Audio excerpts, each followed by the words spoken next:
bumalik na po ako. I am slowly going back to my running era. Medyo mabagal ako ulit medyo humina akong tumakbo. Pero ngayon, medyo nakaka-recover naman na ng kaunti. Sinisipagan ko na ulit tumakbo, tapos ngayon, nag-try ako mag-swimming, so nagsiswim training na rin ako, and then I'm going back to Pilates also. Nakakapanibago na ikaw lang mag-isa ngayon, naglalakad, na medyo happy ka, single, or paano? I am single and very happy. Always happy. Hindi natuloy yung, kasi naging open naman si Jameson na parang sinasabi niya na naniligaw siya sa'yo.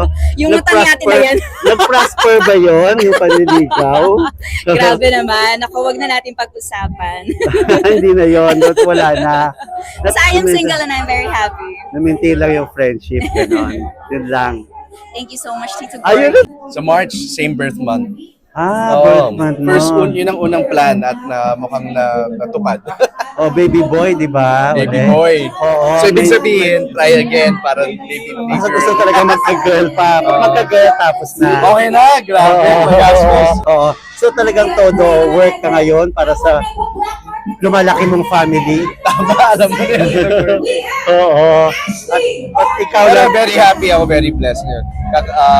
Kakatapos na mag-run ng Lakambini. Oo. So, sa ngayon, ang gabi ng lagim, sana tuloy-tuloy yan. Tapos, diretso tayo until Barboy sa December. Yes. So, part busy ng 3 Barboy. months sa pag-promote, kaya naubos talaga yung schedule ko.